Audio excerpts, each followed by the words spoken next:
Hey, Kiss Army, it's Bruce Kulick with my beautiful silent guitar. And you're listening to the Kiss Army Nation podcast. They're incredible. So crank it up with them.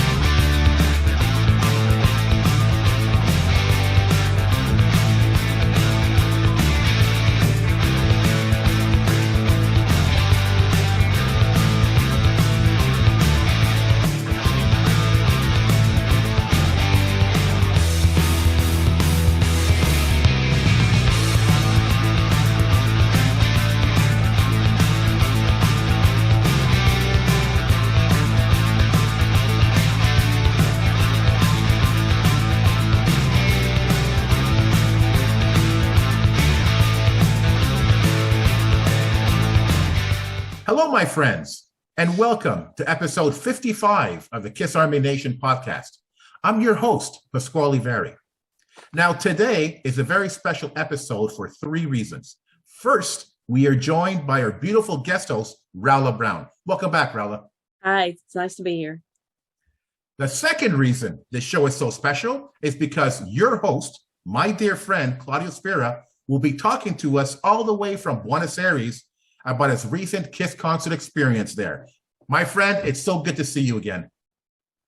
Well, thank you so much, Pasc, and nice to see you also, Rolla, after such a long time. And what an introduction. Oh, my goodness. A special episode because of me being in Buenos Aires. Oh my God, absolutely. Absolutely. Yes. Thank you for that. Thank you. Now, I'm so happy. I know, Pasc, that we talked about it, this crazy idea of kind of doing this episode from Buenos Aires. So here we are. So we have plenty of stuff to share with our audience. It's been an awesome week, I have to say. And we're going to go through it, but you'll be glad to hear what I have to say. This is great. So our band is, kicking, all over the place, and it's been a great show. But let's keep it going. All right. Now, before we start, though, I want to mention a third reason why the show is so special. That incredible shout out by the one and only Bruce Kulick, man. When I got that video from Bruce, I was smiling from ear to ear. I've been watching it over and over and over again. It's just amazing. Claudio, I sent it to you. What do you think? Well, I think it's awesome. I got really emotional when I saw Bruce, giving his kudos to us. It's, Bruce is so cool, and I loved it. I think it's perfect. And, I can't wait. This is so great, Pastor.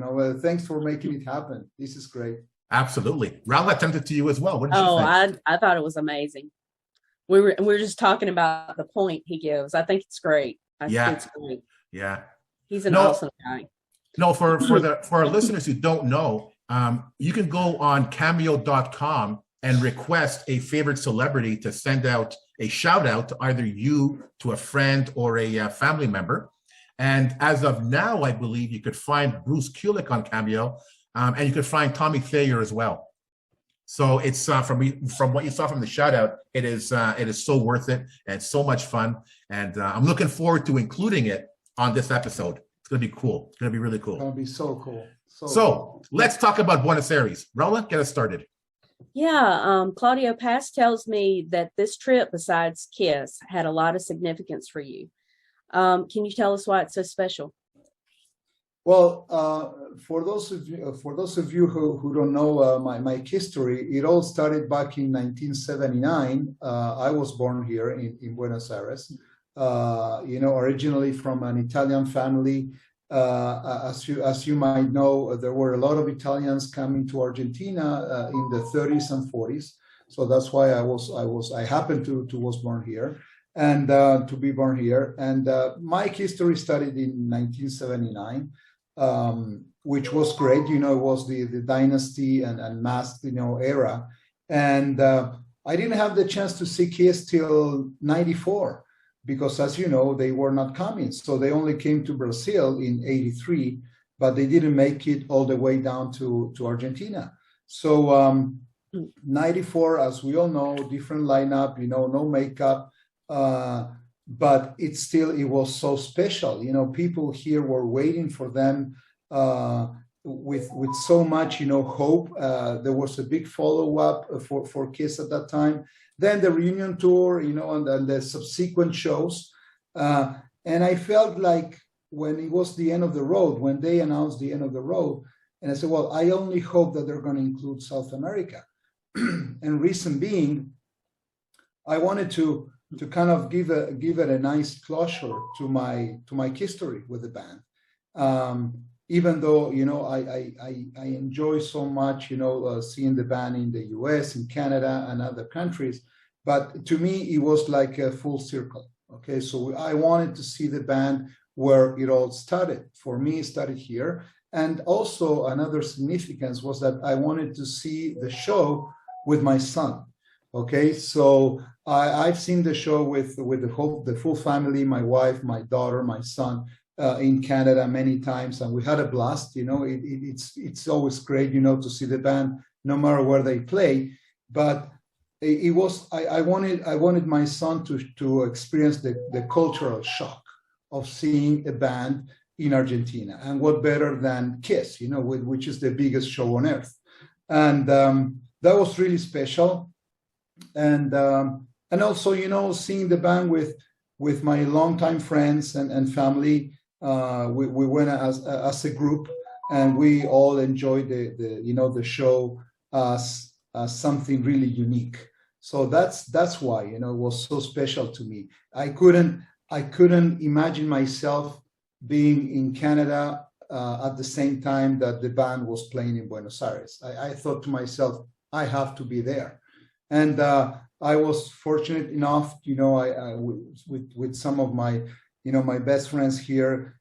The first thing that he did when the tickets went on sale, he said, "Hey, got tickets for you. I got 2 tickets for you. So you're coming with your son," and that's it. So that's what happened. Wow, that's great. Now, you saw Kiss originally in Buenos Aires, right, Claudio? Yes, in 94. In 94. So it's really Yes. cool because in a sense, it's come full circle for you. Exactly. And it also started and ended with your son joining you as well. So now it's a new chapter in his history as well. Exactly. That's how it happened.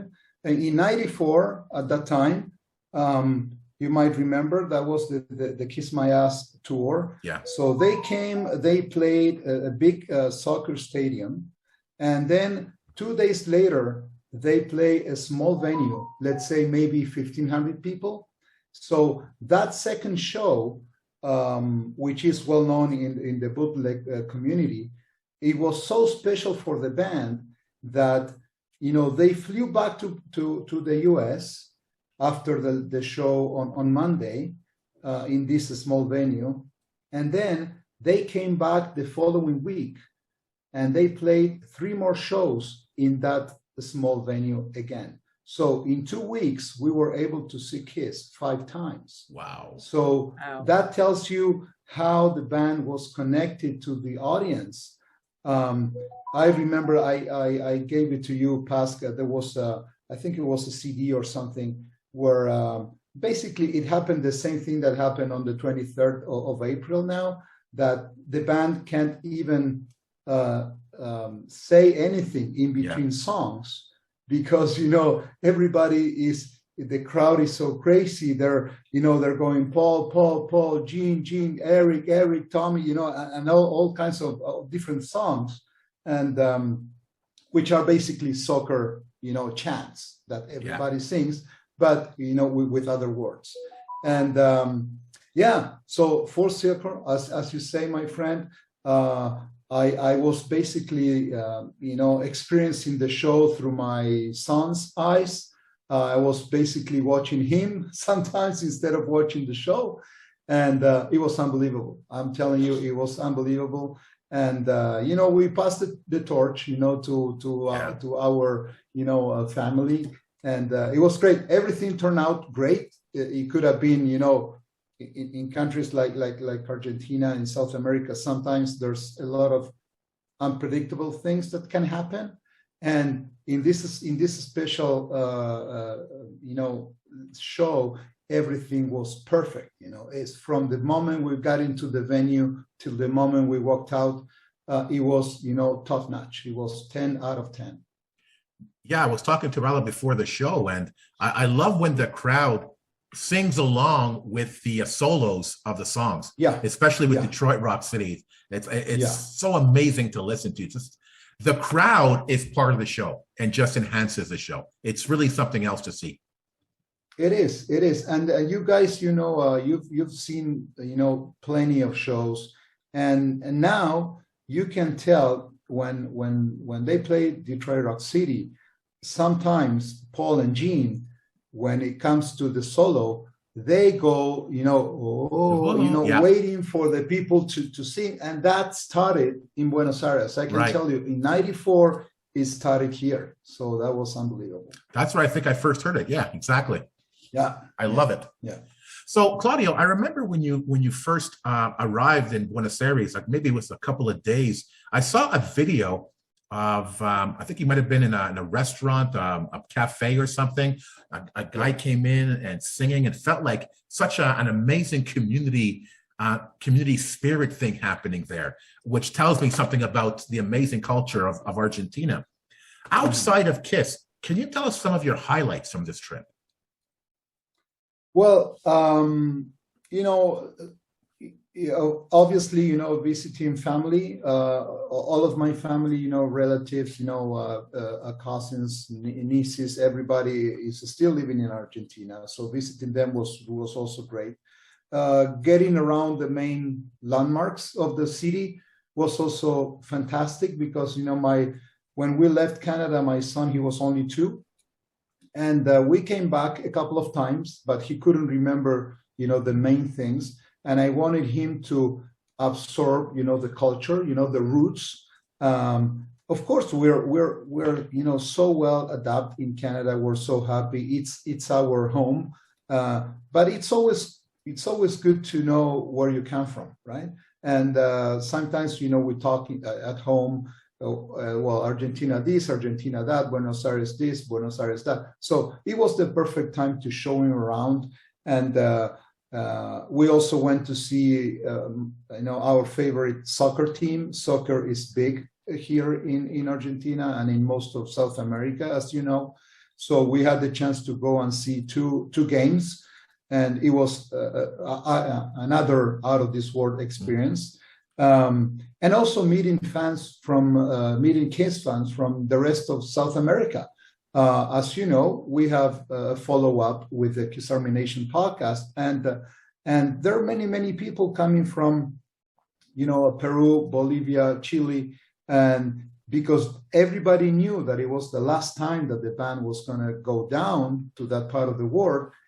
Everybody is going to every show. So the Chilean guys, they flew to Buenos Aires. Now the guys from Buenos Aires, they're going to Brazil, and then they're going to go to Peru, and then they're going to go to Colombia. So it was a big community. And basically we had the chance to see each other face to face, friends from Facebook that maybe you never met before. And it was really, really special. So that's the main highlights. And of course, enjoying, food and good wine and, the usual thing. But it was really special, really, really special. Now, did I see it correctly online? I saw some pictures with you with the guys from the Kissing Time podcast. Yes, there was a big group of around 10, 15 people from Bolivia. And amongst the group, it was Romel, who's the guy who's running KISS Army Bolivia, and of course I had the chance to be with the guys from Argentina that are part of the Kissing Time family. So yeah, it was really special, and we went to visit another big friend who has a big collection, like you guys have. And most of it, from the Auckland era, 70s stuff. And you couldn't believe the things that he has. He's been collecting for almost, 40 years. And it's impressive, it's impressive. And then I think we're going to touch on this later. But back in the 80s, I was running a fanzine with some of the other Kiss fans in Argentina, and that became like the big, I have to say, the reference for Kiss fans in Argentina. So we were part of the big, the first big wave of Kiss fans, and had the chance to be with them again, and was really emotional to see in the band, the last show with the same guys that when we were 15, 16, we came up with this great idea of creating a fanzine that even Gene, recognized as one of the best, in the world. Mostly because it's coming from a distant place, from South America, which sometimes we think that the band is not maybe so popular there. Mm-hmm. But it is. I'm telling you, we're going to go through the questions, of course, later, but I wasn't even expecting the show to be so packed. It was a 50,000 field, which is kind of a soccer field, but it's for polo, okay? The sport that it's also well known. And it was packed, and the atmosphere and the vibe was really contagious. Everybody singing along. The band was really into it, and it was. I have to say, it's well deserved for our favorite band. To have that kind of farewell from Argentina. It was really special. Well, I mean, you pretty much answered a lot of the questions. I know that here in America, Kiss is essentially everywhere, and obviously it's the same way in Buenos Aires. Have you noticed that the excitement there has gotten more or less since you were there before, since your first Kiss concert? Has it gotten the popularity of the band? Is it more so even now than before? It's even though we touched on this as I was talking. There's so much stuff to talk about, and we can be here talking for 3-4 hours easily. But it's interesting because the history for countries like Argentina started not so much on the 74, 75, 76. It started more on the 79, as I said before. Mm-hmm. So then we had to play back, we had to go back in time and explore, Alive and Dress to Kill and Harder Than Hell, Destroyer, etc. So it is not the same as in the US or Canada or some other parts of the world. However, people are so passionate that once you jump on something, you take it as yours. I remember it was Kiss or nothing. So people who jumped into Kiss at that time stayed with Kiss for his entire life, and that did it grow? Absolutely, it grew with time. There are many fans who are really into the non-makeup era because it was so close for us. We started in 79, then all of a sudden Pierre is gone, Eric is joining the band, and I remember sharing with Pask this perspective, saying for us it was great to see Eric Carr, so we didn't suffer not seeing Peter, and then we jumped on Lick It Up and the Asylum, and we were living that fantasy as if it was the original lineup. Mm-hmm. So that kept growing. Of course, when the reunion tour happened, people who didn't enjoy so much the non-makeup era came back to the boat, and I have to say that maybe in the 79. Kiss would have come to Argentina, maybe they couldn't have put 50,000 people in a stadium like they did a week ago.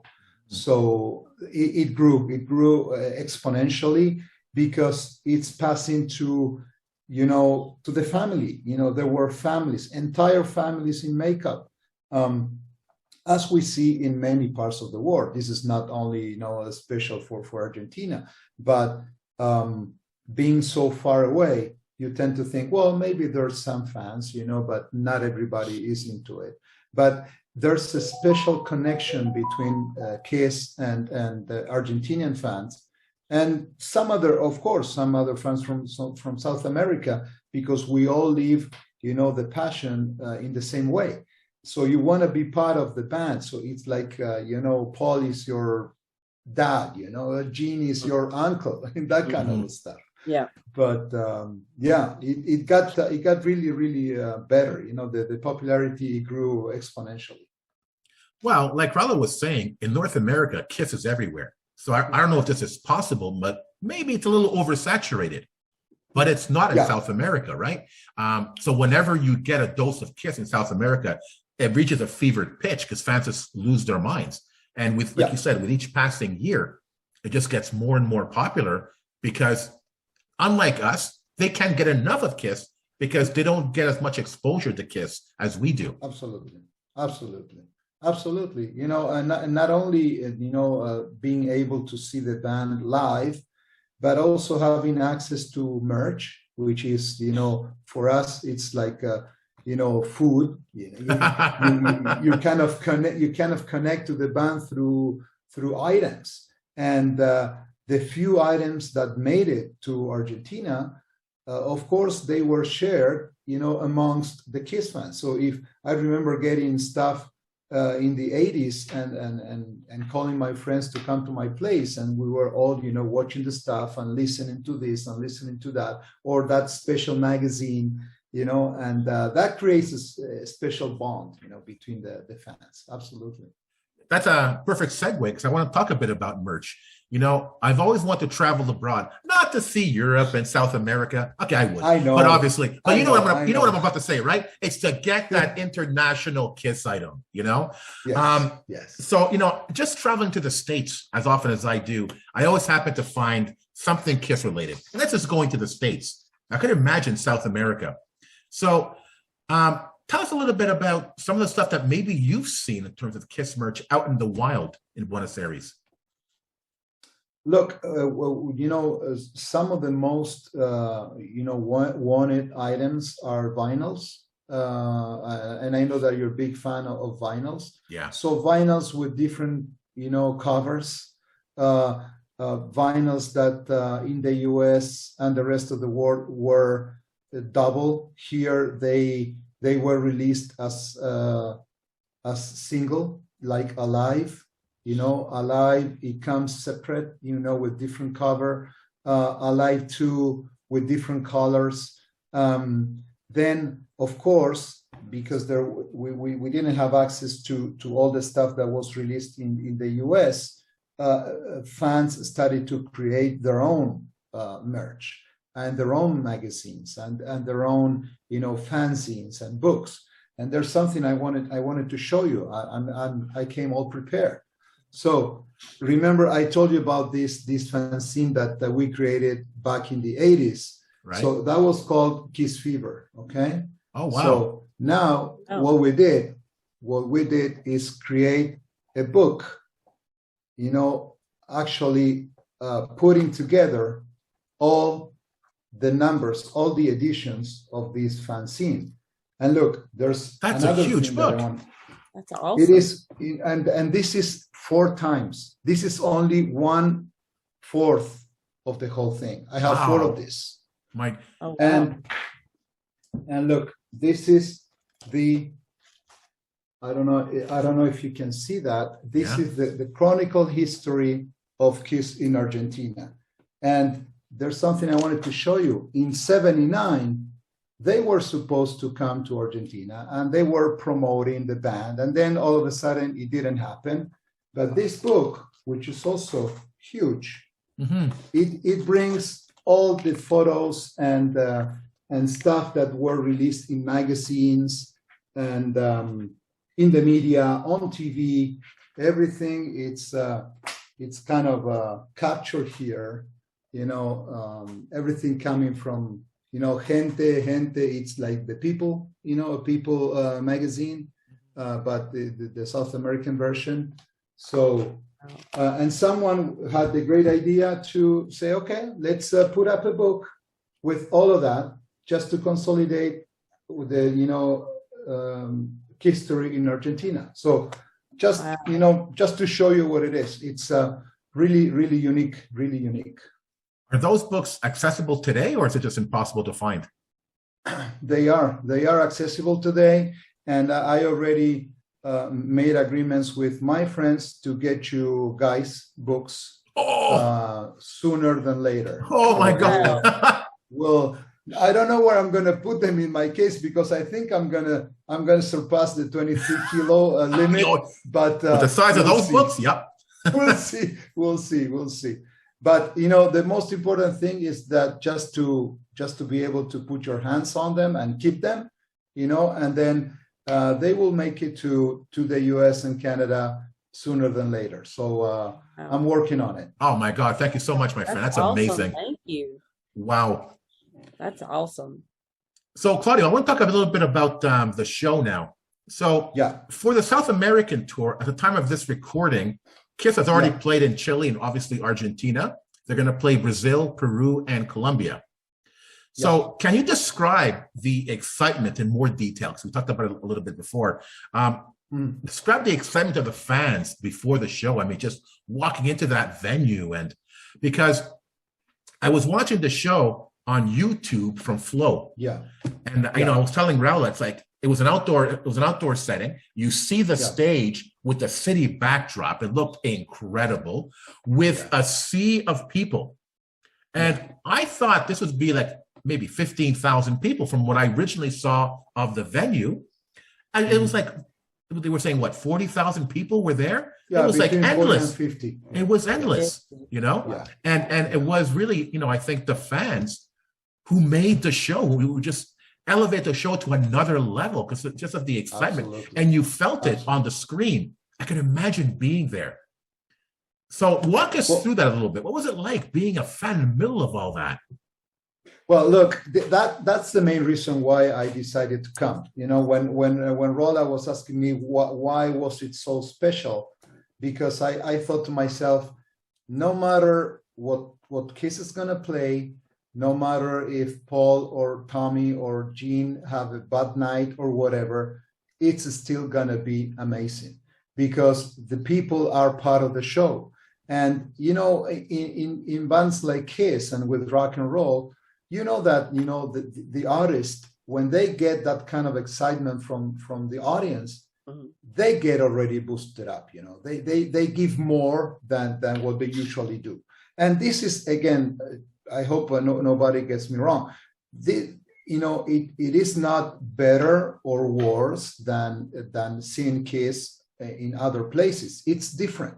It's a complete different experience, okay? So there's good things like the ones that you mentioned, and there's other things that are not so great because you're gonna be pushed, you're gonna be squeaked, with people, and you're not gonna be able to see the show, quiet and everything is great and enjoy, every song, So it's a circus, it's something really unique.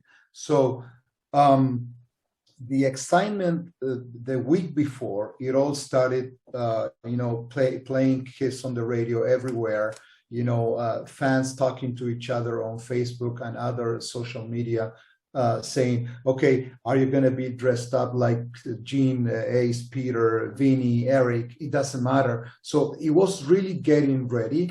And the venue, as I said before, it's a polo field. It's just in front of the hippodrome where where you have the horse races. A very I'm telling you, very nice area in the city of Buenos Aires, in one of the main arteries or avenues in the city, which is called the Libertador, and really cool. The access is great, and even to myself, I had my doubts that it was going to be packed. And the layout was interesting. The what we call the floor, okay, the general admission was divided in two. I have to say maybe 1/3 of the field was VIP. Okay, it was a bit more expensive than the rest, but you were closer to the stage. And then the other 2/3 was general admission, like normal floor. To give you an idea, Paul's B stage, where he sings, Love Gun and I Was Made for Loving You, was just in the division of the VIP and the other part of the field. Okay, and then you had two on the sides. You had two, grandstands, long. Basically they were as long as the field. Of course, they were, farther from the stage. But I talked to people who were sitting there, and the sound was great. There were repetitors, in the midfield, just to give the audience the same audio that they were having from the front stage. In my case, I was on the VIP section, and we got into the stadium, and we were seeing the opening act, which is a local band that plays heavy metal and power rock. The sound with that band wasn't that great, I have to say, and I was scared that Kiss was going to sound the same. They played for about half an hour. Then when the Kiss dropped, with the logo, the excitement started right there. This time, everybody was jumping up and started singing, and well, you might have seen the opening, with Detroit Rock City. Oh yeah. When you see the video of the guys walking out of the dressing room and coming with Doc and everything, so that was mayhem. It was crazy. Everybody shouting, and there were people crying around me. Many families with their kids, even on the VIP, knowing that you're going to be in the mosh pit. They were still there. 50s, 60s-year-old people still there, jumping, chanting, singing every tune of each song. The excitement was out of control, I have to say. It was out of control. But you must have been standing there for quite a while, eh? Yeah, we arrived at the venue. That's why I'm saying there's good things that not so great things. So Kiss was supposed to hit the stage at 9:00. We got in the venue at about 6:30, okay, just to find a good spot on the VIP area. And then it was a little bit late, so Kiss ended up hitting the stage at 9:30, and they played for almost 2 hours. So yeah, it's a 6-7 hour program. You know what I mean? Yeah. And you end up exhausted. And the weather was great. It was a little bit cold, about maybe 10, 11 degrees. That previous week and the following week, the weather was fantastic, sunshine, blue sky, 20 degrees during the day, a little bit of 15, 16 at night. So, everything was from that, perspective, everything was great. So yeah, it's, and the people who are actually on the other part of the field, which is the non-VIP, some of them, they were there from 5 p.m. Okay? Oh wow! Which is when they open up the doors. Okay. But it's always been like this here, so it's no surprise for people like us who have the chance to see the band in other stadiums. It might sound a bit weird, but most of the big bands, they play soccer stadiums, and that's the only way, getting there early, that's the only way to be able to see the band at least close or something like that. If not, you're gonna be watching your the big, the big screens, so you're not going to be able to even see Paul singing Love Gun. Mhm. So that's why. Okay. So, Claudio, what's your review of this show? And what do you think about the set list this time? Well, the set list actually it didn't change at all. Okay, that's what I Maybe was a little bit of. Sorry. That's what I was wondering, if it had changed any, and No, you guys well, heard anything different than we usually do.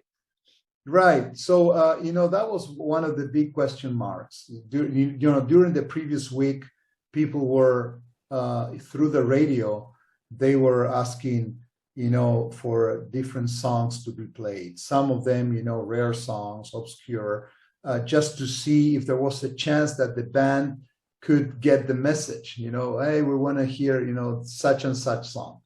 But no, they Kiss. So they stick to what they're doing. Maybe there were a little bit of changes on the sequence, on the order. Something that they did when they played the Psycho Circus, if I remember well, then there was the Eric's solo. And when they came back after Eric's solo, they played the second part of 100,000 Years. Mm-hmm. So they didn't play Psycho Circus, completely, not even 100,000 Years. The encores were the same. Beth, Do You Love Me, and Rock and Roll All Night. They didn't play Crazy Nights here, even though people loved this song.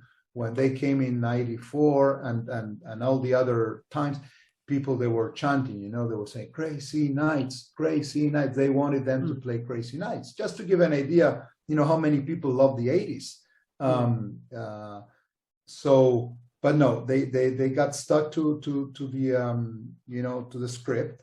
They brought the same stage as what we saw in the US and Canada, which was great news. Sometimes it's extremely expensive to fly down the whole thing to South America, but because they were doing Chile and Argentina, Brazil, Peru, and Colombia, of course it was already amortized. So they flew down the whole thing. Pyro was great.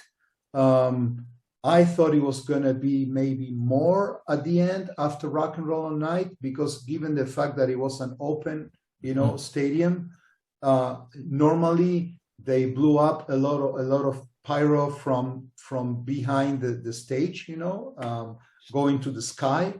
But this time they didn't do that. And the balloons with the Do You Love Me is still there. Gene doing the blood spitting, same thing. Paul flying, same thing. So that was great. But the set list, I'm going to tell you something, Rolla. I had when they came back from the encores, I was expecting Paul to say something like, this is, the last goodbye, this is the end for us, with you, blah, blah, blah. He didn't say anything about it. And he didn't even announce, as he normally does, he didn't even announce when they started playing Rock and Roll All Night.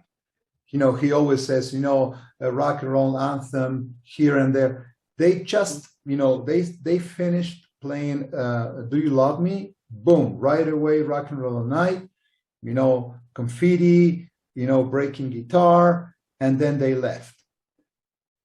And it was not only me, but I got the impression that maybe it's not going to be the last time that Kiss is going to go down to South America. I have that impression. I don't know. I didn't get the feeling that it was like a real farewell. And who knows? But it didn't feel like it. People, of course, yes, but from the band, they didn't send any clear message that it was the very best final show. Right. Well, let's hope and see.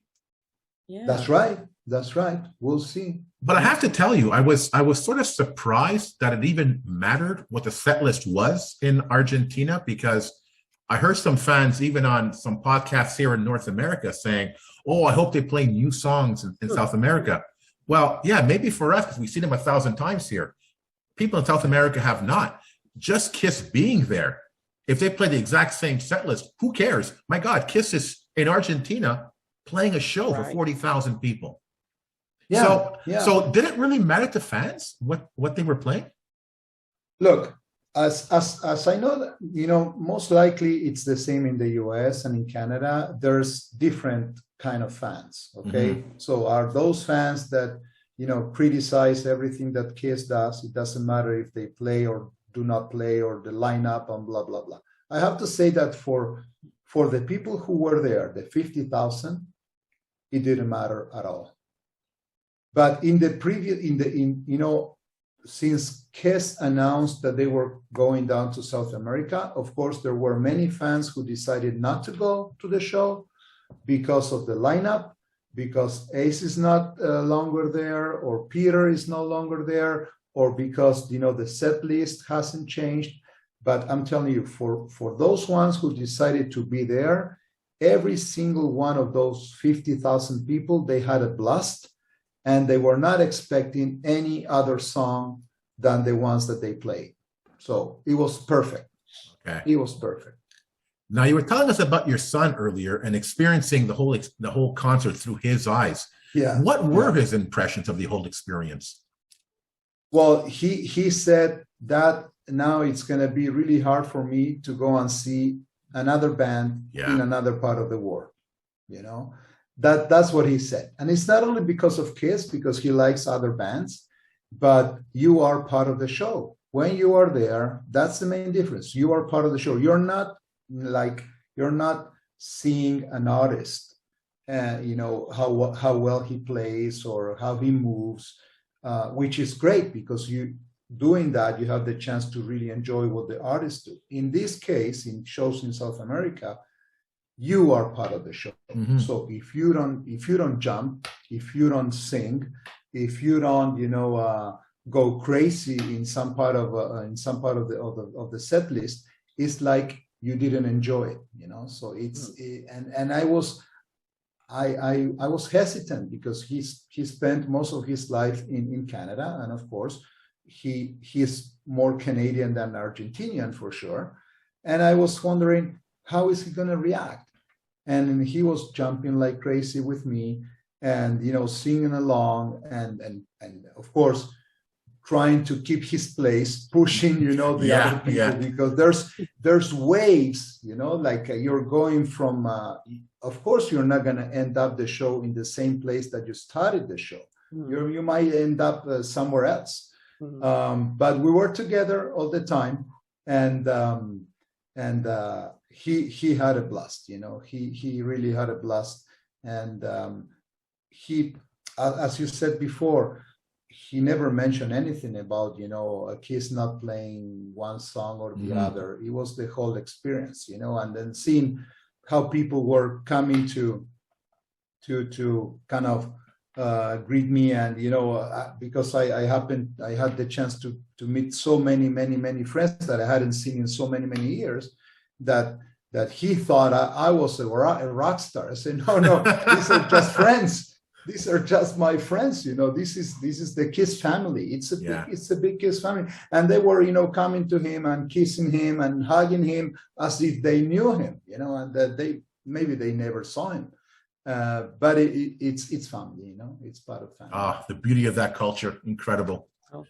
But Claudio, I have to ask you, when they played "Say Yeah," what was the audience reaction?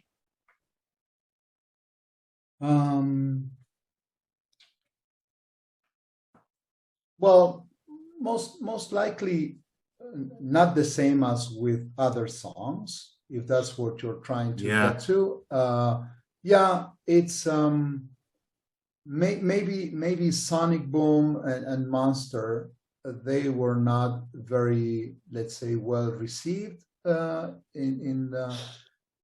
most of the people. Of course, for Die Hard, they might be. But maybe that could be one of the low points of the show. Maybe say yeah, but is there any reason why you ask specifically that?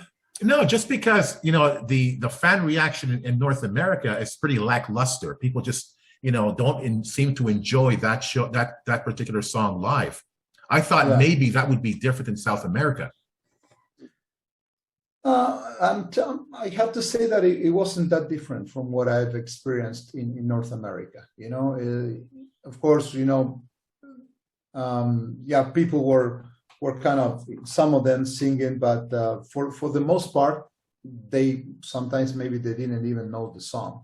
Right? Because as I told you, they were bringing family and friends, and of course they were gonna know "Shout It Out Loud." Of course they knew "Love Gun" and "I Was Made for Loving You" and "Black Diamond," but maybe not "Say Yes." So that could be maybe one of the songs that didn't get a lot of grasp. Yeah. Okay. Yeah. So Claudio, tell us about the merch stands. We need to know what they had. Well, not a lot. Really? That's a big that's a big disappointment. That's a big disappointment. I don't know why. It changes. For other tours like Psycho Circus, I remember that they brought down a lot of stuff. But this time around, I have to say, I was a bit disappointed on the merch. There were, of course, T-shirts with the South American dates in the back, and kind of cool picture, a photo on the front. Nothing wow, nothing so special. Then there was another one with only saying, Buenos Aires in the back. Not a great photo on the front, my humble opinion. No tour book. No tour book, okay. Eric's sticks, yes, they were there. Tommy's picks, but we've seen them before. Nothing special. Unfortunately, nothing special. Yeah. Oh, I'm surprised. That's you could have done something really special with specific merch for South America. At least the tour book. That would have been great. At least the tour book. We were all expecting the tour book, to have a special edition after such a long time that the band didn't play, for almost 2 years. Maybe having some, I think there's like 6 different versions now for the tour book. 5 or 6, yeah. So I was thinking, wow, okay, I'm gonna get the tour book, and it wasn't even there on the table. So no, nothing. So Claudio, as you know, one of the things I teach in my ethics class is cultural differences. Yes. So, in preparing for this episode, it got me thinking about the Argentine culture, and you referred to it a lot on this podcast. And I came across some pretty interesting cultural etiquettes. For example, number 1, most Argentines eat with a knife in the right hand and a fork on the left. Yes. Blowing your nose or even clearing your throat at the dinner table is seen as rude. Mm-hmm. Eating on public transport is seen as poor etiquette. Definitely. I love these next 2. When giving a gift, it can't be too expensive because it's seen as a bribe. Yeah. And this is my favorite. Except for formal occasions, guests are not expected to arrive on time. It's customary to arrive an hour or an hour and a half late. Yeah. That explains a lot, Claudio. No, I'm just kidding. You got it. Man. You got it. That's why sometimes when we talk about it and you go through a project like we did, my family and myself, it's like you have a second life, because you have to rethink everything. And of course, you have to adjust to the new culture. In this case, in my case, with Canada, which is great. Also, I love Canada to death. It's that's why I live there. I decided to live there. But so the last one, that's really funny. And actually, if you make it on time to a meeting, it's like what the feeling is like. like you're desperate to be there, just to Right. drink or to eat or something. So if you want people to miss you or to say, hey, I wish Paz was here. Oh, I would love Rolla to come to this spot. Then you show up an hour later and say, oh, there's Rolla. Oh, there's Paz. They are coming finally. You know what I mean? Make the grand entrance. I would fit right in with you. I would fit right in. I'm always running just a little bit late, and I've always been on time for this podcast, but most of the time I'm running about 5 to 10 minutes late, no matter where I go. Yeah. It's funny because sometimes we throw parties at my place in Montreal, and when the let's say the invitees are all from South America, so in our invitation we say, okay, so you're welcome to come anytime after 6, let's say. Mm-hmm. And people will show up at 7 or 8, at 9, at 10, and so it's expected. It is expected. It is expected. So you pretty much know when everybody's going to get there. So you tell them a certain time, and they're going to be an hour late. So exactly. That's great. So if you want the party to start at 8, well, the invitation has to say 6, so that everybody's right. Maybe that explains why Kiss showed up a half hour late. Part of the culture. Yeah, that's Maybe. why. Well, yeah, that could be actually half an hour late was great. I thought they were going to be more late than that, but I think there was some issue with the opening band. The sound wasn't working. So, but there's also laws that you cannot play, loud, music or let's say loud events or music events after 11 o'clock, okay, right. p.m. So they had to wrap it up by that time. And but yeah, no, listen, I'm happy that you brought it up. There's so much that we could talk about it, and so much that people do not know about Argentinian culture. But just to summarize, I can say if I have to give a couple of words, very friendly people. You don't need to know the other person in detail, in depth, that much, just to hug him and kiss him and having a good time or have a drink or two. It's an interesting blend of Latin American indigenous traditions with European customs. This country, of course, there were the autochthones, the people who were born here, but there were big waves of immigration from Italy, Spain, okay, Germany, even a big Jewish community also. So it's a blend of when you walk downtown, just looking at the construction. Sometimes you feel like you're in Paris. Sometimes you feel like you're in Rome or Spain, or some of the most modern buildings. Well, sometimes you can feel like you're in New York, let's say. That's why everybody that I know from Canada that had the chance to come to Buenos Aires, mainly, we're talking about Buenos Aires, but there's some other places that are beautiful too in other provinces. They feel so at home because it has that sense of something that like you've been here before, and the food is great. So food, the main thing here is the steak, as you might know already, steak and beautiful wine, and most of it Mediterranean food, pasta, Italian, Spaniard, kind of thing. So yeah, so it's fun. I encourage for anyone who's listening and who's hesitating whether or not to come for a trip, definitely do it. It's well worth it. No, Claudio, I'm noticing more and more.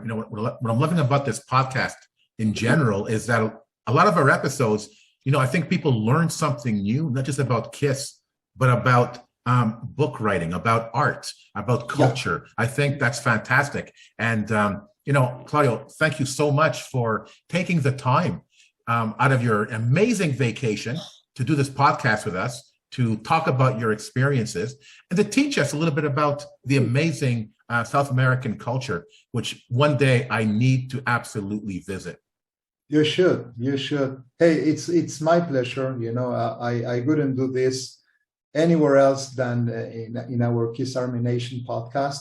This is amazing experience. Having the chance to talk Kiss and share with you guys and the audience how the show was and how people experienced the final show in Buenos Aires. I'm so happy. I only expect that I was able to kind of transmit my passion and how things were through my words, which is not easy sometimes. But yeah, so we as you said, we're trying to talk things, not only Kiss, but anything that is related, and for the rest of the people. I hope you enjoyed it. Absolutely. So before we wrap up the show, it's been a while, Raula, since we've had you on the Kiss Army Nation podcast. So I want to catch up a little bit. So what's new in your Kiss world? A few things are coming up. In May, in a few weeks, I'm going to be taking a little road trip to see Ace in Delaware. So nice. I'm excited about that. I've never been to Delaware, so that should be fun. May actually do the strap. He's actually doing his lightning bolt strap guitar meet and greet with that. So I may actually do that. And then days later, the twice postponed Kiss show in Raleigh will hopefully take place. Oh, cool. Wow. So it's been postponed twice, both due to COVID. So it's supposed to happen on the 17th. So pretty excited about that. So nice. That's an outdoor venue. So I hope it's going to be like you guys had cooler weather. I hope it's going to be cooler there because it's always hot. Okay. So I'm excited. Next few weeks, going to be great. Awesome. Yeah, because I see a bit of a Ace Frehley theme behind you there. Yes. Today is his birthday, of course. The time of this recording. Okay. Yes. Happy birthday. There you go. Happy birthday, Ace. Happy birthday. So before we end the show, I want to send out a couple of shout outs. I want to shout out to Marco Hartman. He's the one that graciously allowed me to use his graphics that you see on the video next to Claudio. It's an amazing piece of art. I really love it. And I asked him permission to put it on the show, and he said, absolutely, yes. And it looks fantastic. So Marco, thank you so much for that. Also want to thank Bruce Kulick for that amazing video he did for this podcast, that shout out for us. It was incredible. And I'm going to use it often. It's awesome. It's awesome. Yep. I want to thank Raula again for being on the show. And, every time we invite you on, it's like, yes, I'm excited. I'm on. What do I do? What do you want me to do? You're incredible that way. Thank you so much. You're very welcome. And of course, Claudio, thank you for, again, being on the show and taking the time to talk about your experiences with us today. Thank you so much, guys. It's been such a pleasure. And, just final words on the band. They're playing great. After such a long time, everybody was wondering, okay, how they're going to sound. And, if we put, all the experience aside, they are playing great. They are in really, really good, mood. All of them, 4 of them, they're having a blast, laughing and looking at each other. So, if you haven't seen the band yet, go and see them, just for the last goodbye. I think that they're going to Europe, soon, and then Australia. So it is the time to say bye to the Fantastic Four, and it's been great. No disappointment whatsoever. It's been great, and being able to share the experience with you here, Pasc and Rolla, it's been a hell of an experience for me. This is the only place where I could do this. Awesome. So, Raula, any closing remarks? I just want to thank you guys for having me again. Like you said, I'm always happy to be here. It was it was really special, Claudio, to hear from you tonight. And, you know, I felt everything you talked about, seeing the show through your son's eyes. It touched me. It was great. And I really appreciate you being with us tonight, telling us about your experience. Oh, thank you. You're so sweet. Thank you. Yeah, that's what happened actually. You know, it's been really emotional, and of course, you know, we share some tears, you know, in some of the songs, but yeah, it's family. You know, Kiss has become our family, and that's why we're here. Yeah. So I think it's only appropriate, Claudio, that we give you the last word. So anything that you want to say? Well, again, you know, I just want to thank you. You know, just want to thank you first, you know, to bring it up, this idea of doing this episode. Second, you know, hope that everybody enjoyed it, and let's live our life to the fullest. That's all I can say. You know, if you have a dream, if you want to see the band, no matter where, just go, and you're gonna have a blast. That's it. Yeah. Awesome. So from Buenos Aires, on behalf of Claudio and to the Kiss Army, thank you so much for listening. We hope you enjoyed this episode, and remember, never stop rocking. Take care, everyone. Thank you. Thank you so much.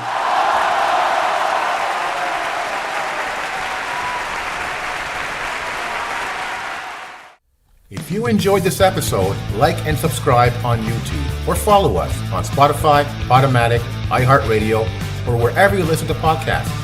Don't forget to make yourself heard. Leave us a comment on Facebook, Twitter, or Instagram. See you all soon, Kiss Army.